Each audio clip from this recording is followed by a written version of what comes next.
Est-ce que je sais pas si je t'avais raconté l'histoire de Chamakanda? Non. Alors il y a un monsieur, un vieux monsieur, monsieur Moriba. Chamakanda était le grand ami des enfants. Il s'appelait Moriba, je ne sais pas pourquoi. Et il avait l'habitude de chanter avec des enfants. Et Moriba n'avait pas assez d'argent.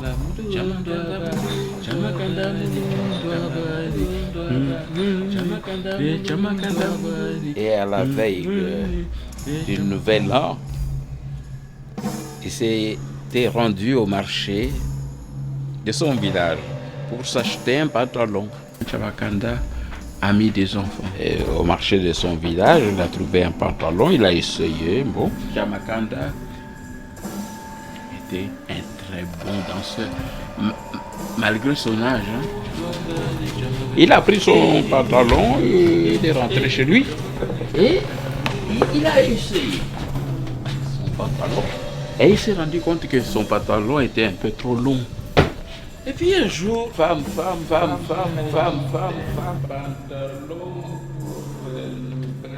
c'était un peu trop long. Hein? Est-ce que tu ne peux pas mais le raccourcir? Chamakanda s'était endormi.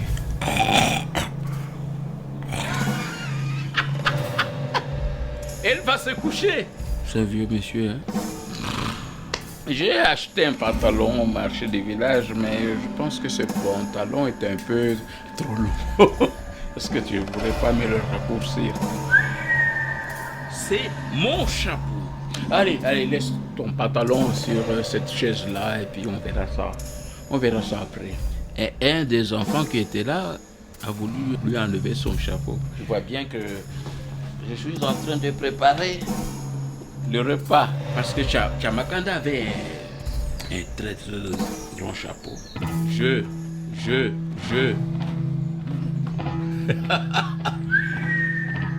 Et Moriba se rappelle que sa maman était chez lui. Je me couche avec mon chapeau. Maman, je vais acheter un pantalon, mais il est un peu trop long. Chamakanda lui a dit, je veux bien. Laisse ton pantalon sur cette chaise-là, on verra ça après. Mais à une condition, que tu ne le racontes à personne. Hein? Et alors, le soir, la maman de Moriba se souvient que son fils lui avait demandé de raccourcir le pantalon qui était un peu trop long.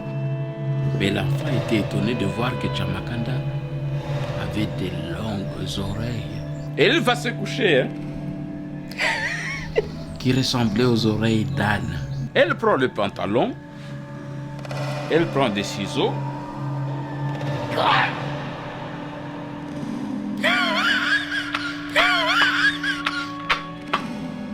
Elle coupe.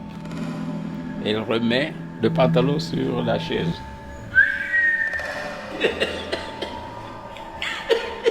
Des longues oreilles qui ressemblent aux oreilles d'âne. Et alors, le soir, la maman de Moriba se souvient que son fils lui avait demandé de raccourcir le pantalon qui était un peu trop long. Des longues oreilles. Elle coupe. Elle remet le pantalon sur la chaise.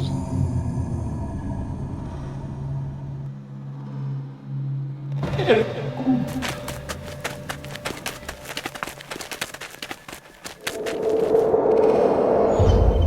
Et l'enfant est parti.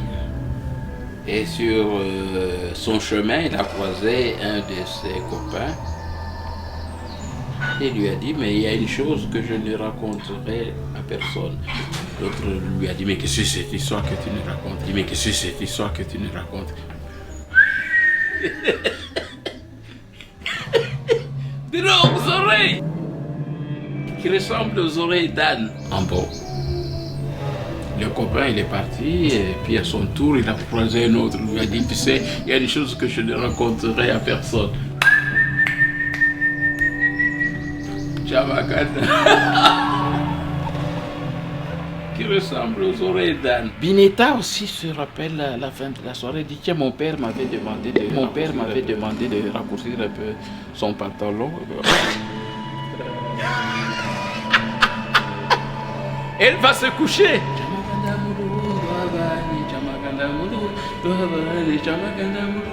Et quand les gens sont arrivés chez Chamakanda, ils ont cherché partout, hein. Même sous les paillassons, en dessous du lit, il n'y avait rien. Et les gens commençaient à dire Chamakanda, Chamakanda, tout en chantant. Reviens, reviens. Nous ne raconterons à personne que tu as de longues oreilles qui ressemblent aux oreilles d'âne. Et le lendemain matin, toutes les ensemble se disent tiens, Moriba, essaye un peu ton pantalon là. Et Moriba prend son pantalon qui était sur la chaise, l'essaye. Il était trop court. Un slip. Il dit ben attends, je comprends pas, il était trop long. Mais là, il est trop court.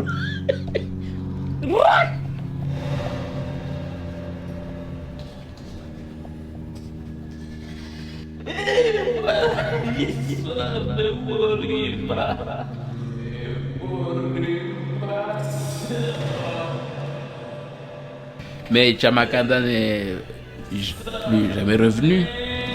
Et si un jour vous avez l'occasion d'aller au pays des Mambo, au pays des fables, vous trouverez la case de Chamakanda qui est là. La porte est toujours ouverte, mais il n'y a pas de Chamakanda. Donc ne racontez jamais ce qu'on vous a dit de ne pas raconter. S'il vous plaît, ne racontez rien.